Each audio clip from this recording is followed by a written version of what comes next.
La historia de 5 exzapatistas que cuentan su vida actual y su paso por todo el movimiento zapatista desde el 1 de enero del 94.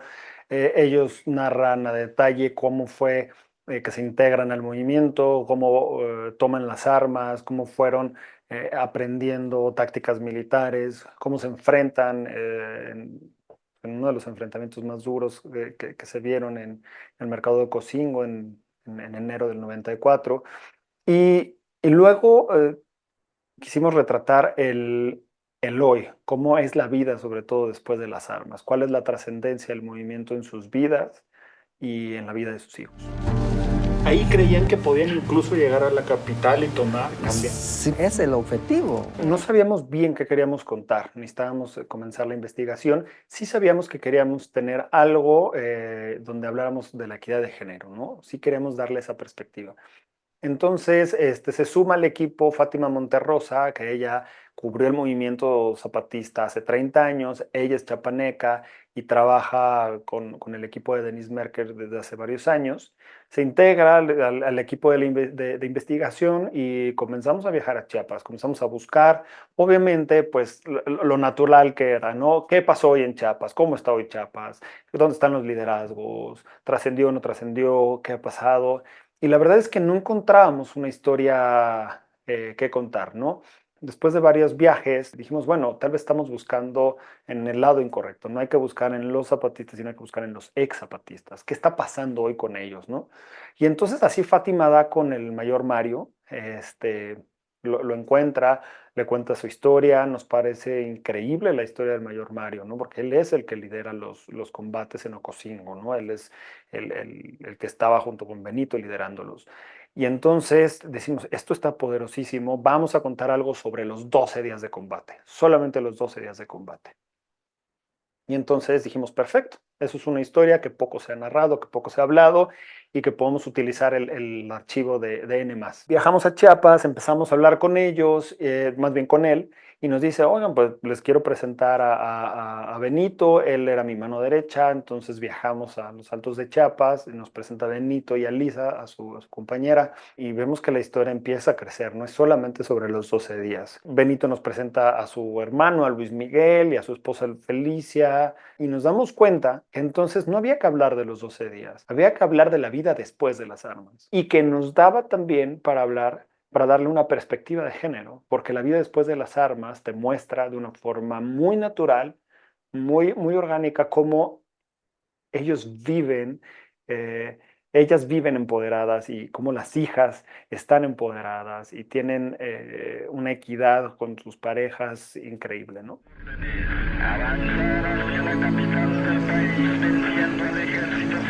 Cuando comenzamos a hacer la investigación, nos dicen aquí en N+, oigan, hay un baúl literalmente con todos los cassettes del zapatismo. Vengan a verlo. Y fuimos, abrimos ese baúl y eran más de 200 cintas, ajá, que tenían material inédito, ¿no? O sea, terminó, digamos, después de la cobertura, ahí se fueron almacenando los cassettes.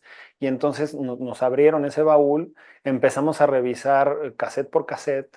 Fue algo increíble porque nos encontramos con material inédito y entonces había ahora que clasificarlo, ¿no? No nada más es ya lo tengo, pero ¿de dónde es? ¿Qué fecha tiene? Porque hay que recordar que hace 30 años pues no había la misma catalogación que ahorita, no eran las cosas digitales. Entonces, tenemos una productora de archivo, colabora con nosotros, que se llama Mónica Morales. Ella se dedicó prácticamente todos los días, venía fines de semana a revisar material, pero había que revisar qué servía y qué no. ¿No? Y cómo íbamos a identificarlo. Primero, Fátima Monterrosa, que lo cubrió, nos decía, no, esto es Ocosingo, esto es Rancho Nuevo, esto es San Cristóbal, no, espérate, esto no es de ahí, esto es un envío de otro lado, esto. Ella nos fue guiando un poquito a entender y a poder mapear los lugares y los eventos, que de un inicio, como te decía, tenían el marco de los 12 días. Después se ampliaron un poquito para atrás y para adelante, pero en el marco de los 12 días fuimos identificando día 1, día 2, día 3, día 4, día 5, hasta el día 12 del material y de los lugares. Esa fue la primera catalogación que hicimos. Ya después, conforme fuimos a filmar y regresamos y hicimos el guión, Fuimos varias personas que lo editamos. Sí, al final hice yo el corte final. Era muy nutrido, como que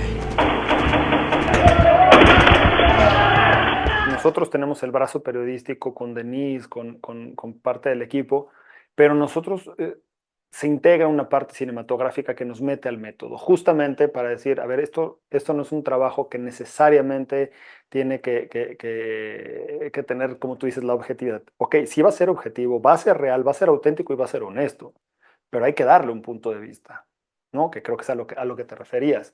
Pero estuvimos muy bien guiados, el equipo que se integra en investigación, liderado por Melissa del Pozo, el productor Alberto Filio, todos ellos empezaron a ayudarnos a moldear esta historia para darle un punto de vista. Uno cree que los movimientos, uno cree que van a cambiar masas y van a cambiar estados. Yo lo que aprendí de estos 5 personajes es que se cambian las personas, se cambian las realidades de las personas. Y aquí en este documental vemos cómo se cambiaron las vidas de estas 5 personas y van a trascender a que se cambien la vida de sus hijos. Aprender eso para mí fue súper interesante, súper enriquecedor y además que déjame decirte que de cierta forma, pues también es la primera película que hacíamos, ¿no? Entonces había que, de cierta forma, los personajes y nosotros fuimos perdiendo durante el rodaje el miedo a enfrentar esta historia, ¿no? Y nos fue hablando más y más y más la historia, nosotros fuimos receptivos, nos fuimos adaptando, este brazo periodístico nos permitió adaptarnos a muchas cosas, nos permitió ser multifuncionales pues bueno, creo que el éxito de la película fue en gran parte esa, ¿no? Que hubo honestidad del lado de los personajes, hubo honestidad del lado de todo el crew para que pudiéramos llegar al resultado que pudiste ver.